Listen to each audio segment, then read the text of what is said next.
Hi there, my name is Stan Harris and thank you for watching my video on providing structured and predictable classroom activities. This video will focus on arranging the music classroom to help address three distinct concerns: progression, student movement, and minimal distractions. A music classroom is distinctly different than that of a general education classroom. Where general education classrooms have desks and chairs set up, the music classroom does not. And this is because of the nature of learning music.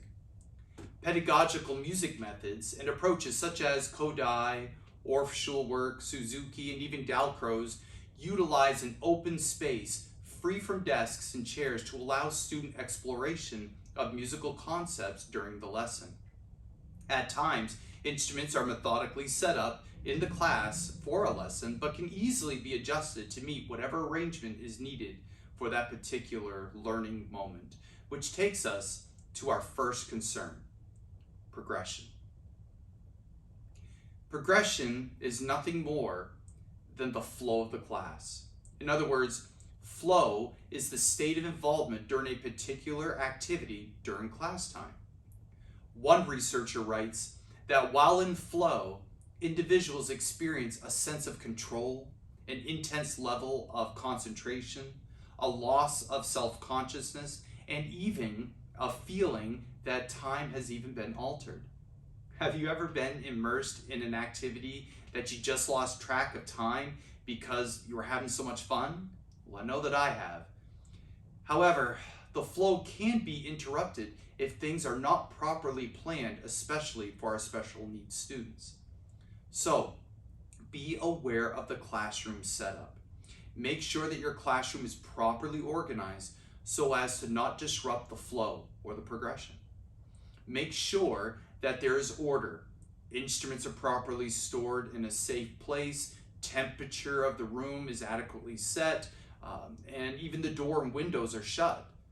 These and others greatly help contribute to the flow of the class.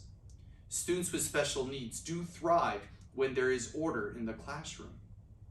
An unstructured environment can evoke undesirable behaviors, which now takes us to our second concern: student movement.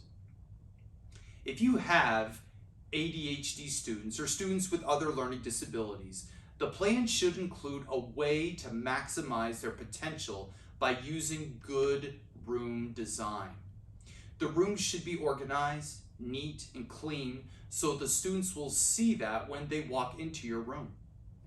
It should be visually appealing and yet not take away from learning.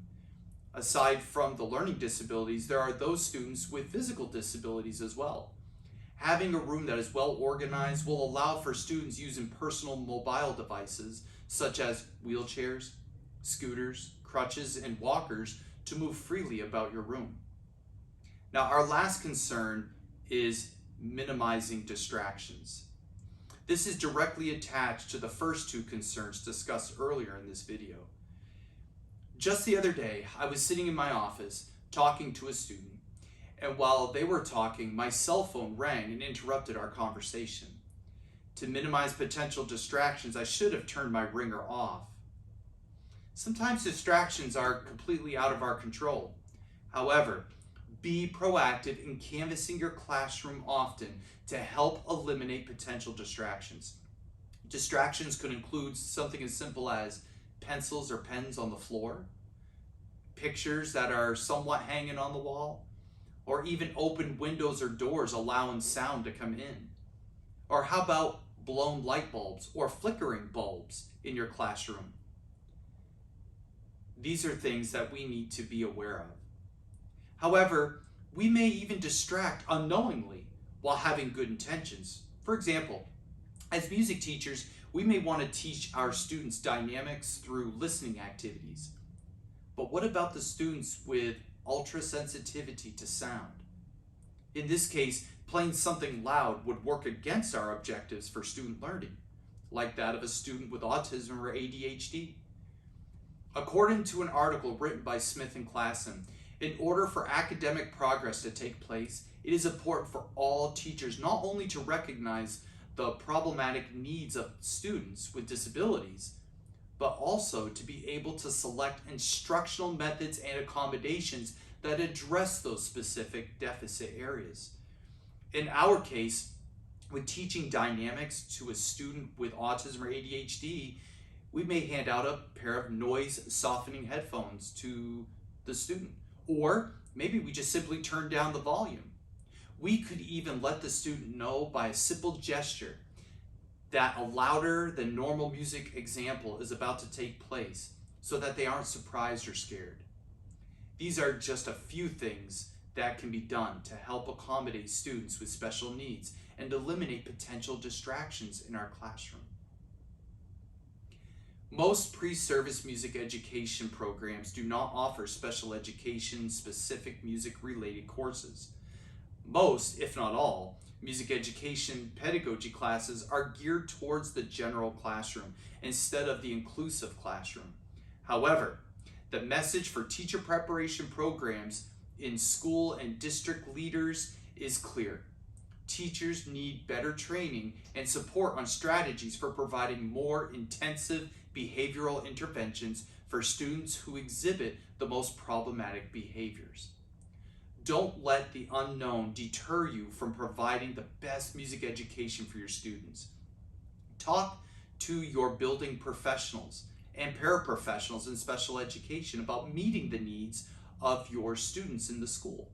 Explore university, college, and public libraries for books and resources that can help inform you of the inclusive classroom. And use internet searches to help connect you with information that can assist in providing the best learning experience for your students, especially those with special needs. To learn more about classroom design for special needs students, explore these free online resources: Autism Classroom Resources, Full Sped Ahead, and the Watson Institute. Thank you and have a great day.